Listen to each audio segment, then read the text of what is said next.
In the last lecture, we covered a lot. We talked about electric flux, we talked about Gauss's law, and we did a simple example where we used Gauss's law to find the electric field around a point charge. Let's review and make sure we understand each of those steps. Let's start with the electric flux. If we have a surface area like this, and an electric field is penetrating that surface, as I've shown here at an angle, and we want to find the flux of electric field through that surface, we would use this integral of E dot dA. We could also write that as the magnitude of the electric field times the magnitude of dA times the cosine of the angle we get when we put the two vectors together. So I've shown my electric field vector in my diagram. The dA vector, the area vector, points normal to the surface. That's the dotted line I show here. So my area vector would point like that, and dA has that same direction. So the area vector is normal to the surface. E is going to be, I just drew it at some arbitrary angle, but the angle we get between the electric field and the normal is the angle we put into our cosine theta. So now we say, if the electric field is changing over the area, if it's not constant in magnitude, or if the direction is changing, if theta is changing, then this becomes kind of tricky. This integral becomes pretty tricky. The whole point of flux is to get us to find the electric field. We're using flux as a tool in Gauss's law to help us find the electric field. We already have a technique for finding electric field, right? We treat each little tiny element of the charge distribution as a point charge, and we integrate all of them over the charge distribution. We add up all the little charge elements in the charge distribution, what their contribution is to the electric field. And that worked perfectly fine, except that sometimes it gives you a really horrendous integral to solve. Now we have another approach that also has an integral that can be really horrendous and difficult to solve if the electric field is not uniform over the surface. So let's take a look at what happens if it is. If it is constant, if the electric field is constant in magnitude, then E pops out of the integral. And if the direction never changes over the surface, theta is also a constant. So this becomes E cosine theta integral of dA. And the integral of dA is just A, the area of our surface. So this becomes the electric field, the magnitude of the electric field, times the area, times the cosine of the angle you get when you put their tails together. So you see that this becomes fairly simple under certain conditions. When the angle between the electric field and the surface is not changing, and when the magnitude of the electric field is not changing. We want to find situations where those are true. The angle is constant and the electric field is constant. Well, that occurs when you have certain symmetry in your problem.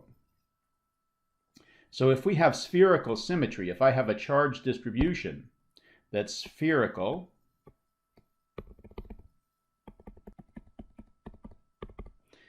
I've got a ball of charge, spherically symmetric. It's going to fill the space around it with an electric field that's spherically symmetric. So if I pick some surface to find the flux through, that's a sphere. We call that our Gaussian surface, right? If I pick that surface that's spherical, then let's see what happens. Every place the electric field penetrates that surface, it's normal to the surface. The angle is the same everywhere. We have a normal 90-degree angle, 90-degree angle, 90-degree angle. Those angles are all the same. Every place theta is the same. It's 0 degrees. The angle between the normal to the surface and the electric field vector is 0 degrees. We want the angle between the normal and the electric field vector. And because the electric field depends on r, if we pick a nice spherical shape around our charge distribution, E will be constant in magnitude because we're at the same radius on this red Gaussian surface. We're at the same radius everywhere. I hope you can see that under very specific circumstances, this becomes fairly easy to solve. Finding the flux becomes very easy. And therefore, Gauss's law will give us a way to find the electric field very easily. Now, there aren't very many situations where this is easy. Spherical symmetry is one, cylindrical symmetry is one, and infinite sheets is one. So those are kind of the only 3 cases where Gauss's law is really useful.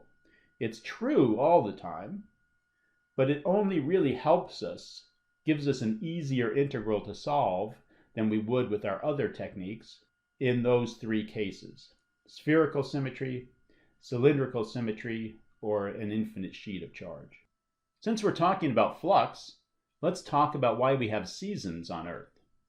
Often if you ask a child why we have seasons on Earth, they'll say it's because the Earth is closer to the sun at certain times of the year and farther away from the sun at other times.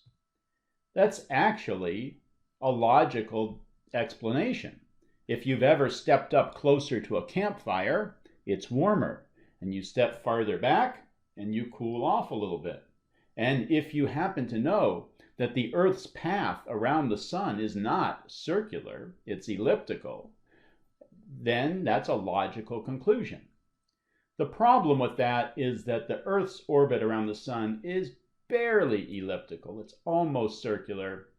If it was more elliptical, maybe the proximity to the sun would play a bigger role in our seasons. But it doesn't have much effect. We also have different seasons at the same time on Earth. One hemisphere will be in winter when the other hemisphere is in summer. And if seasons were caused by proximity of the Earth to the sun, then of course the entire Earth would be in winter at the same time, and the entire Earth would be in summer at the same time. It wouldn't be half and half. What does it have to do with? The tilt of the Earth's axis. And it has to do with flux. So the tilt of the axis means that the sunlight hits the surface area at a different angle at different times of the year. So let's take this example. I'm going to just say that this is the orientation between the sun and the Earth now. The sun's light comes in basically parallel to each other, the rays, because the sun is so far away. So we have sunlight coming to the Earth. And let's pick a point on the Earth. How about right here? We'll pick a little section of the Earth right there. And the sunlight is coming in and hitting that section at a fairly steep angle. So think about this for a second. If you've had a flashlight and a piece of cardboard or paper, and you shine that flashlight directly at the paper when they're perpendicular to each other, the rays are perpendicular to the surface, all of that light ends up in a nice tight circle on the piece of paper. All that energy that the light carries, because light carries energy, gets concentrated on a small area of that paper, and that paper absorbs that light energy. But if you take that paper and you angle it a little bit, then that light that hits it gets spread out over a big oval. And because the light is spread out over a much bigger part of the paper, each little section of the paper doesn't get exposed to as much light, doesn't absorb as much of the energy from the light, and it doesn't get as warm. So in this case, the light is hitting the surface at a very steep angle, and not very much of it is being absorbed because it's covering a lot of surface area of the Earth. Let's take a look at what happens 6 months later, when the Earth has moved around to the other side of the sun. It's 6 months later now, and the Earth has moved to the other side of the sun. And so this section over here that used to be facing the sun at a glancing angle is now over here. And it's facing the sun almost normal to the light coming in. So each section of Earth is being hit with more light, with more concentrated light energy. It absorbs more of that energy, it heats up more. This would be summertime, and this would be our winter. This is for a spot in the northern hemisphere. You can see that if we were in the southern hemisphere, it would be just the opposite. A point over here that's getting a lot of light 6 months later would be over here.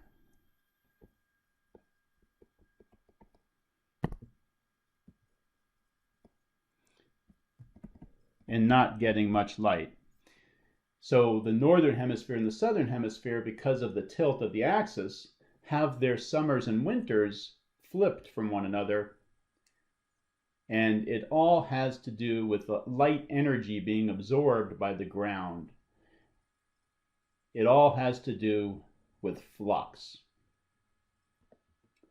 All right, that was a fun aside, but let's get back to electric flux and Gauss's law. So electric flux is interesting, but it really isn't all that useful by itself. Gauss's law makes it useful because it helps us find electric fields, and that's usually the objective. Gauss's law tells us that the electric flux is proportional to the charge inside of a closed surface. The electric flux through a closed surface is proportional to the charge inside of that surface. And our proportionality constant is epsilon naught. We know what the flux is, the integral of E dot dA.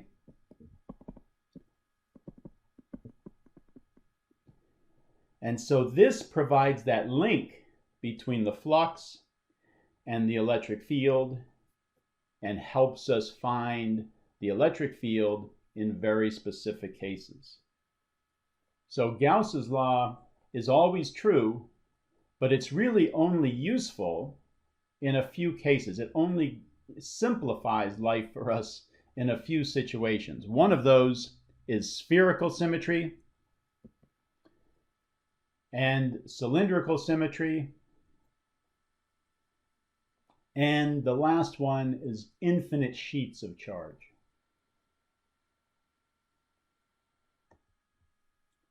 Let's do an example with cylindrical symmetry. And let's pick a situation where we already know how to find the electric field. How about an infinite line of charge?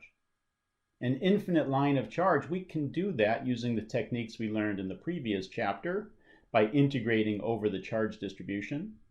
So we can do it that way, and then we can do it with Gauss's law and check our answer and see which method is easier.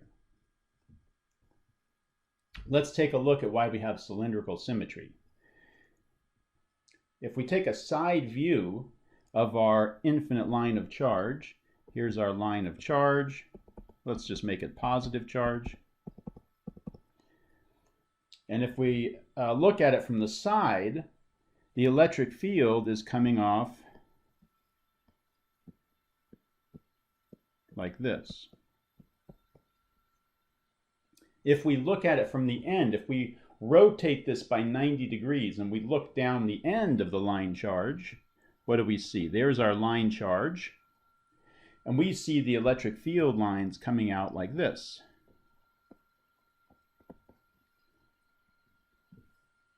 So we have some cylindrical symmetry here. It's like a cylinder. If we pick a Gaussian surface that matches this symmetry, then maybe we'll have easier integrals to solve. How would I match the symmetry? Well, I would put a cylinder in here that matches the cylindrical symmetry of the problem. I would not put a cylinder like this. That does not match the symmetry of the problem, because you can see that if I did it that way, looking down from the top, the cylinder would be shaped like this, and the electric field would have a different value at each of these points and a different angle at each of those points, and it would be a very difficult integral to solve. The angle's changing, the magnitude is changing. I have to pick a symmetry that matches the problem. I have to orient my cylinder, my Gaussian cylinder, with the axis along the charge distribution like this.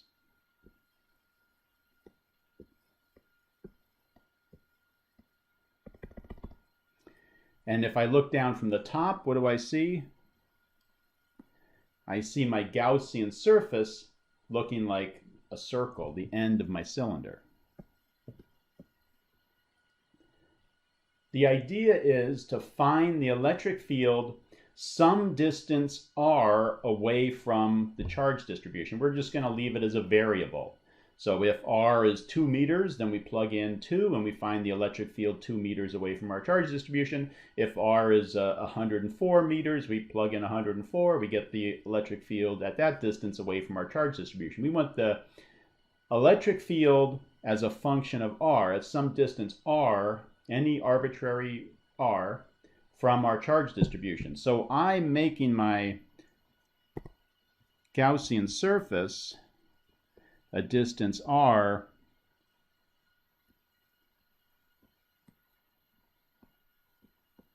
from my line charge.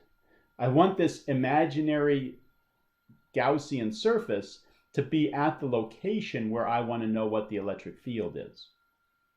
So Gauss's law tells me that the flux, which is the integral around the closed every side of the Gaussian surface, every side of my enclosed Gaussian surface of E dot dA is equal to the charge inside over this constant epsilon naught.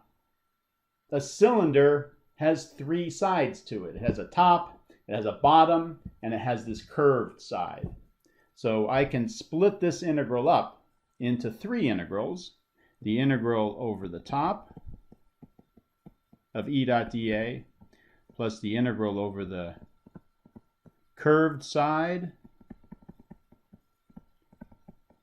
of my Gaussian cylinder plus the integral over the bottom of my Gaussian cylinder of E dot dA. And all 3 of those together make up the integral of E dot dA over the closed surface. That's what that little circle there means. The integral over the entire closed surface. And this has to equal the charge inside over epsilon naught.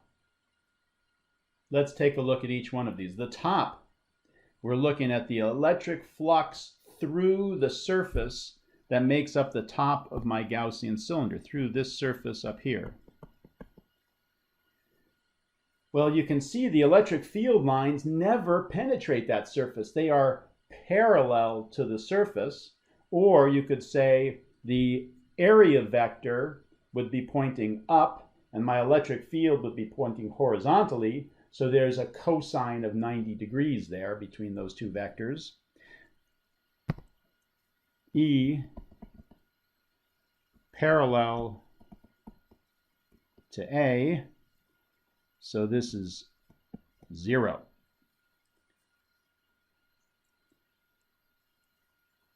And the bottom is the same. The electric field lines never penetrate the bottom. They just skim along parallel to the surface. So I've got 0 flux through that surface as well. Again, cosine of 90 degrees is 0. Same reasoning for the top as for the bottom.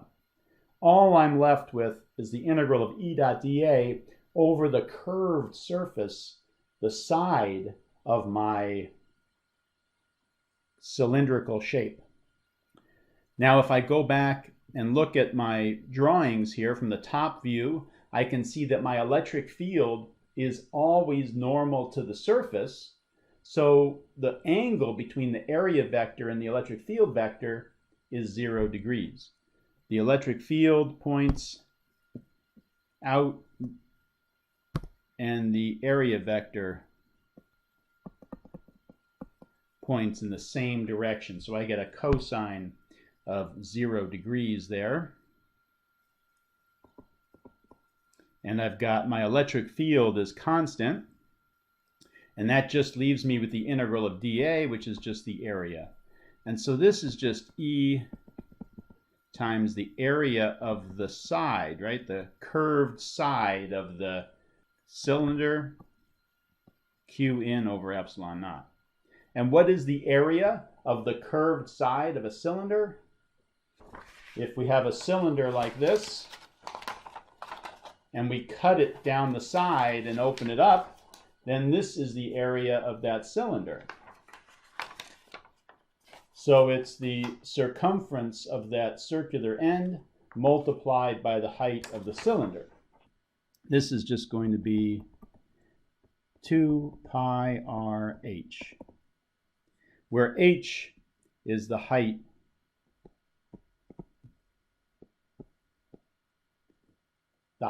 of my Gaussian cylinder. And what does that equal? The charge inside over our constant. Now you might be wondering, how is it that I'm doing the problem and I'm going to solve for the electric field, and it's going to depend on the height of my Gaussian surface that I picked, my imaginary surface that I dreamt up has a certain height to it, and you're going to do the problem and you're going to dream up a different height for your imaginary Gaussian surface. How are we going to get the same answer for the electric fields? We both have to get the same answer. Well, it's because if we choose a different height, we're going to have a different amount of charge inside. If I choose a really long cylinder that has a long height to it, a big height, there's going to be a lot of charge inside. You can see the charge is along this rod here that's inside of that Gaussian cylinder. If you choose a short Gaussian cylinder, you're going to have less charge inside. The charge inside of the Gaussian cylinder is equal to our charge density lambda. Lambda is the charge per unit length, multiplied by that length, which is just the height of the cylinder. So Q in is lambda times h. So I have E times 2 pi r h is lambda times h over epsilon naught. Now you can see that the h cancels out. So if you picked a short Gaussian cylinder and I picked a tall Gaussian cylinder, it doesn't matter. It's independent of our Gaussian cylinder.